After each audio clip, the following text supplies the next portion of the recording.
Hello, everyone. This is Natasha. So I was sitting here thinking about happiness, right? Happiness is something that everybody wants. I don't think that you could ask anybody whether or not they want to be happy, and they would say no. Of course we do, right? But I think a lot of people get confused on this journey or this reach for happiness. The number one thing that I think people get a little wrong is thinking that somebody else can give or take away your happiness.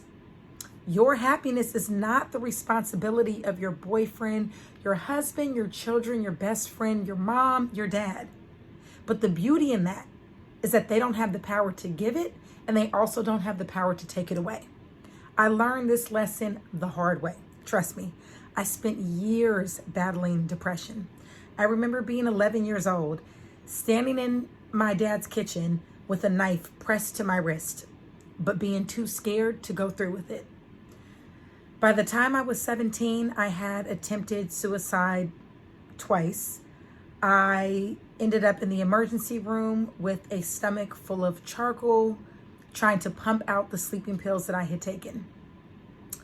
I ended up attempting suicide a total of 3 times.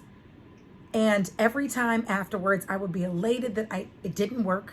I would be excited with this newfound lease on life. And then within a few weeks, a few months, I would just fall back and sink into this deep, horrific depression. And for those of you who have ever tried or been close to trying, at least for me, when I got into a space where I literally wanted to take my own life, and trust me, that is just an incredibly, incredibly painful place to be. When I did eventually get there, it was really that I had given up hope that it would get any better. I just didn't see anything changing, and I was tired of living that way. I didn't feel like I could continue to be in the emotional pain that I was in. And that's when I attempted to just end it all. And had you told me then that my life would be as amazing as it is now, I don't think I would have believed you. I don't think I would have believed anyone. Life just got so much better, but it took a lot of work on my part. It really took me shifting my entire mindset in order for me to get into a space where I was truly, genuinely happy, where my happiness wasn't dependent on outside circumstances, on somebody else's attitude, on anything outside of myself. That I was able to maneuver through the difficulties and the pains that come through life for all of us. But to be able to keep my mind and my emotions centered enough to where happiness was always right around the corner. I may spend 2 or 3 days crying, but I get right back to it. So anyway, all that to tell you what I have found to be important keys to being happy. And so the number one for me was really self-love. And it sounds so simple, but trust me, it's not. In a society where we are constantly bombarded with one image of beauty, it is difficult to look at ourselves when we don't fit that cookie cutter box as beautiful, as worth loving. You know, it takes a lot of work. Growing up, I had a lot of insecurities. I was like, I'm too skinny. My nose is too long. I'm too tall. Even now, y'all, why am I in my 30s and I'm still breaking out? Like, I'm literally trying to understand how I still have pimples. But it doesn't matter. I have learned to accept it. I have learned to love myself exactly as I am, flaws and all. I've learned to embrace the things that make me different, the things that make me unique, and understand that it was a gift from God, and I am so grateful. How boring would life be if we all looked the same? And when you truly look at some of the happiest people, it's not the people who have been given this silver spoon in their mouth or this, cookie cutter amazing life. It's the people who have overcome insurmountable challenges and learned to be stronger because of them, learned to be greater because of them. I mean, I've read autobiographies of people who have lost their limbs, people who have been burned in fires, refugees who have literally lost their entire family, seen them being slaughtered in front of them, and are some of the happiest people that you can find because they have learned to be appreciative. They have learned to look inward. They have learned to develop a strength and a mindset that will take them through anything that life throws at them. I just The basics of it is, I just think that we all have to understand that we are human. We all have flaws. It makes us unique. And we have got to learn to love ourselves to a point where even when the world is beating us up, even if your family is not loving and kind and gentle with you, that you learn to be that with yourself. That even if, everybody is teasing you or talking about you or coming after you in whatever way, whether it's at school or at work or an abusive relationship, that you develop that internal voice that tells you that you are beautiful, you are amazing, you deserve to be loved no matter what. So that right there gets me through a lot. Okay, so the second thing that is super important to me that I've had to develop on this journey was actually learning to give back. And you might be like, how does giving back or doing charity work have anything to do with me being happy? And it's amazing how much it actually does. They've done tons of studies on the benefits and the effects on the brain when you're actually giving back. It's amazing that it actually has a physical impact on us when we give back and do for other people. For me, I'm involved in a charity organization that is absolutely amazing and has changed my entire life, and it's called Haircuts with Heart. And what we do is we go into homeless shelters, we go and set up on the street, and we provide free haircuts and styles for homeless men, women, and children throughout the Bay Area. It has been such an amazing, amazing organization to be a part of. On one hand, when I go in and I'm just totally focused on somebody else and giving my all to somebody else, it, for one, is a reminder, looking at other people and other situations, that my life could be a lot harder, and to be grateful and thankful for what I have. And on the other hand, it just helps me to focus on somebody else, outside of realizing that my life is better than at times I give myself credit for, but also just the beauty and the human connection when I'm focusing on giving love, time, attention, and my talents to someone else. And it goes beyond the larger events. I try to make sure several times a week, really just whenever the opportunity presents itself, that I am giving back to other people. So that could be anything from passing a homeless person and giving them a sandwich and some water, because $5 really is not a lot or anything to most of us, but it can shift somebody's entire day. Somebody who hasn't eaten in days, and just the simple yet so kind act of handing somebody nourishment for their bodies oftentimes can nourish the soul. It can be sticking up for somebody who is being harassed or bullied and not in a position to stick up for themselves. It can be reaching out to a friend who has been depressed and just sending a text or a phone call saying, I love you, I care about you, and I'm here for you. So in whatever way that looks like for you, I promise you, if you go out and spend an hour or 5 minutes giving back to somebody else, especially doing it on a regular basis, your life, your mentality, your emotions, your moods will start to change. So the next thing is being healthy.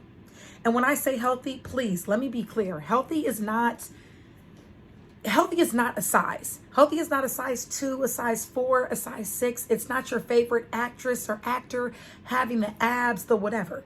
Of course, there is a physical element to being healthy, but that's what it's really about. It's about the physical.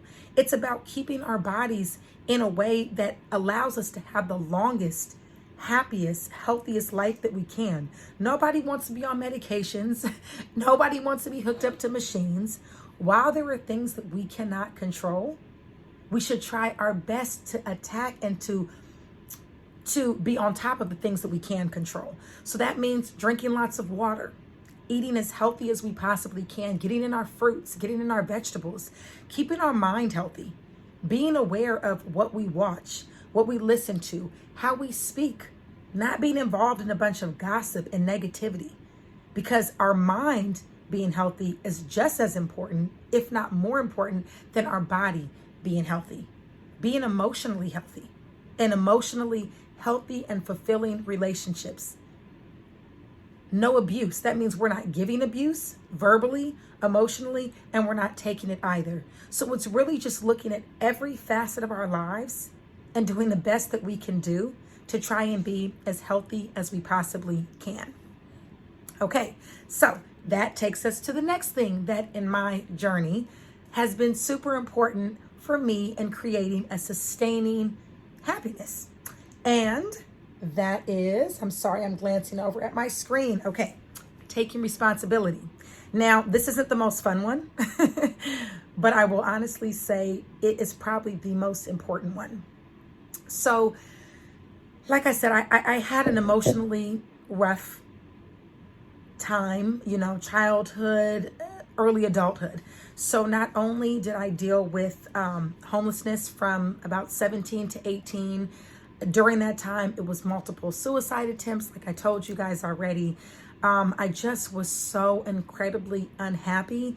It was such a painful place to be in. It really was. And I'm so grateful for coming out of that. And a large part of that was realizing that I am responsible for my own happiness.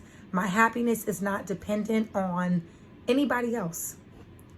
In all moments, we have a choice. If we are unhappy with where we live, if we're unhappy with our financial status, we can change that. Nothing is going to happen overnight. It is not easy. It is not easy changing our lives, but it is absolutely possible.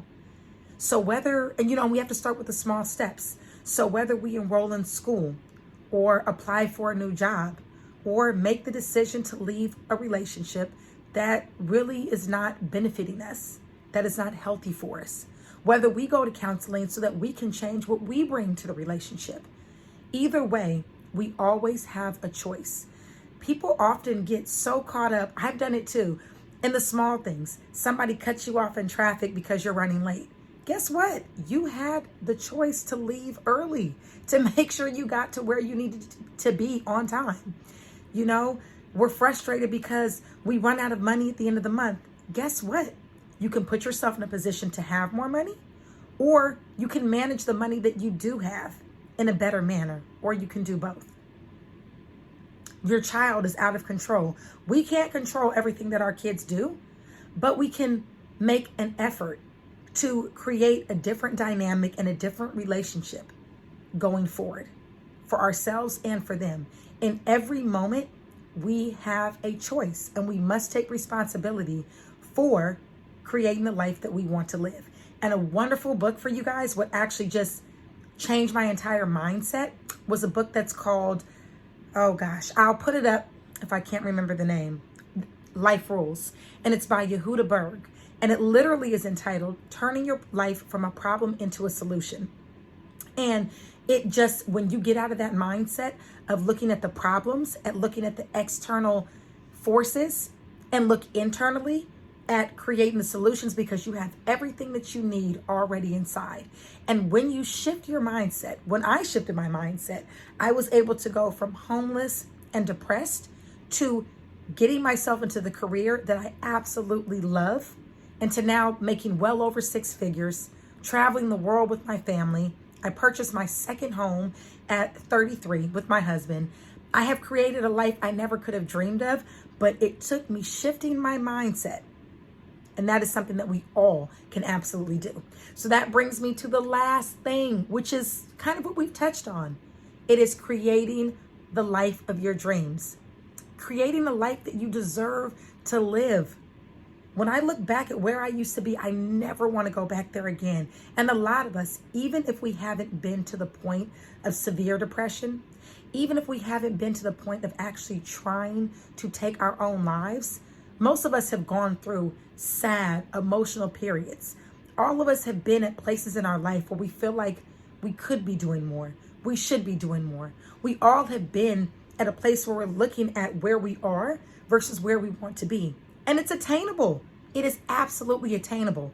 We live in a life, in a universe, as my coach says, that is here to support us.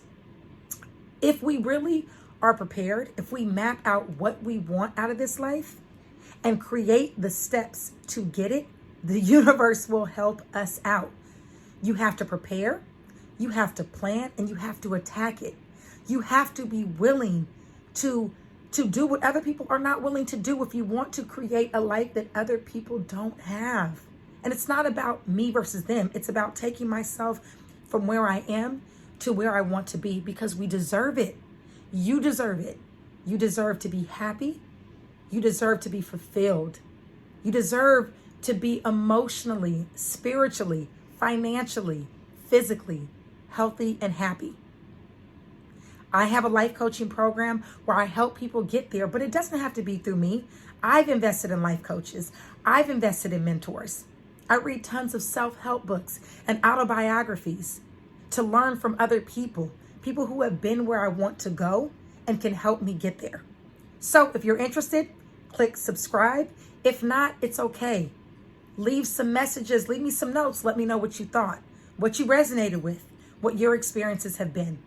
Thank you so much for taking the time to listen. I appreciate you all. I love you all.